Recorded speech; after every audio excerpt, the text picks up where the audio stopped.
സുഹൃത്തുക്കളെ നമസ്കാരം. മറ്റൊരു വീഡിയോയിലേക്ക് സ്വാഗതം. 80കളുടെ ആദ്യമൊക്കെ എൻ്റെ വിദ്യാർത്ഥി കാലഘട്ടത്തിൽ ചലച്ചിത്രഗാനങ്ങൾ, അന്ന് വീട്ടിലുണ്ടായിരുന്ന കുഞ്ഞു റേഡിയോയിലെ ചലച്ചിത്രഗാനങ്ങൾ ശ്രദ്ധാപൂർവം കേൾക്കുന്നൊരു ശീലം എനിക്കുണ്ടായിരുന്നു.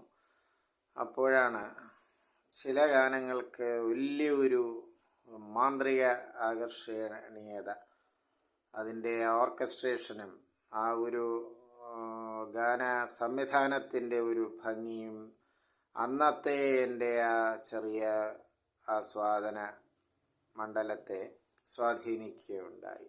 പിന്നെയാണ് ഞാൻ ആരാണ് ഈ ഗാനങ്ങളുടെ സംഗീത സംവിധായകനെന്ന് ശ്രദ്ധാപൂർവം ആ ഗാനത്തിൻ്റെ അനൗൺസ്മെൻറ്റിലേക്ക് ശ്രദ്ധിക്കുന്നത്. അപ്പോഴാണ് ഗാനരചന ONV അല്ലെങ്കിൽ ചൊവ്വല്ലൂർ കൃഷ്ണൻകുട്ടി, ചിലപ്പോൾ ശ്രീകുമാരൻ തമ്പി, സംഗീത സംവിധാനം സലിൽ ചൗധരി.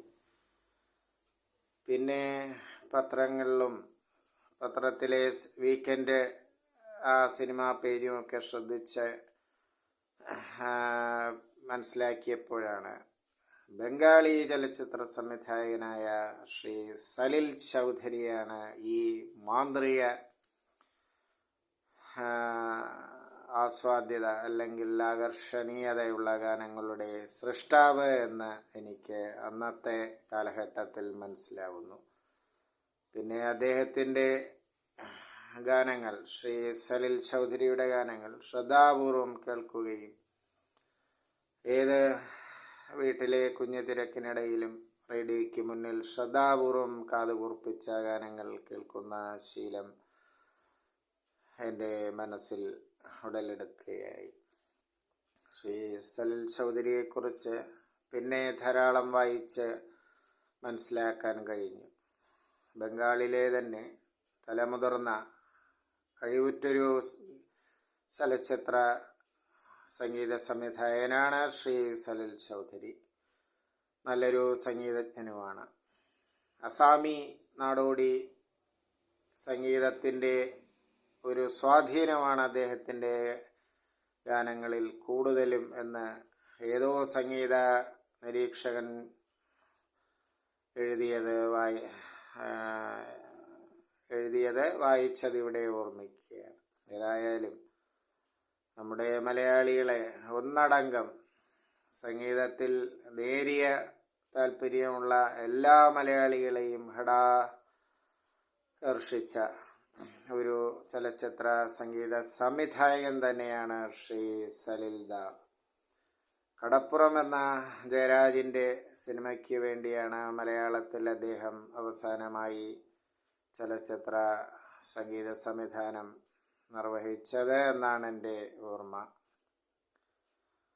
അതും മനോഹര പാട്ടുകളായിരുന്നു. ശ്രീ സലിൽ ചൗധരിയുടെ ഗാന സംവിധാനത്തെക്കുറിച്ച് എൻ്റെ എളിയ അറിവ് വെച്ച് നോക്കുമ്പോൾ മിക്കപ്പോഴും അതിൻ്റെ പാറ്റേൺ ഒന്ന് തന്നെയാണെന്ന് കാണാം. എങ്കിൽ പോലും അത് എല്ലാ ഗാനങ്ങളും ഒന്നിനൊന്ന് ആസ്വാദ്യകരമാണ്.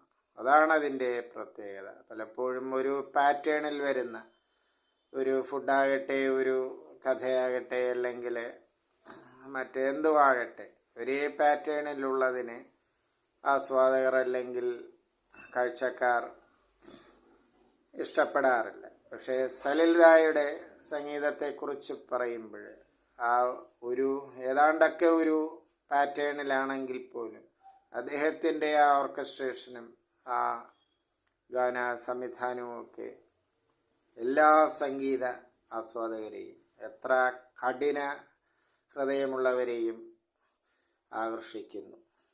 അദ്ദേഹത്തിൻ്റെ ഗാനങ്ങൾ എന്നെ സംബന്ധിച്ച് ഇന്നും ഒരു ദൗർബല്യമാണെന്ന് പറയാം. എൻ്റെ ഇഷ്ട സംഗീത സംവിധായകൻ ശ്രീ MS വിശ്വനാഥനാണെന്നത് വേറെ കാര്യം. നിങ്ങളുടെ അഭിപ്രായം ഇവിടെ രേഖപ്പെടുത്തുക സുഹൃത്തുക്കളെ. ശ്രീ സലിൽ ദായെക്കുറിച്ചുള്ള നിങ്ങളുടെ കമൻറ്റ് രേഖപ്പെടുത്തുക. നന്ദി, നമസ്കാരം.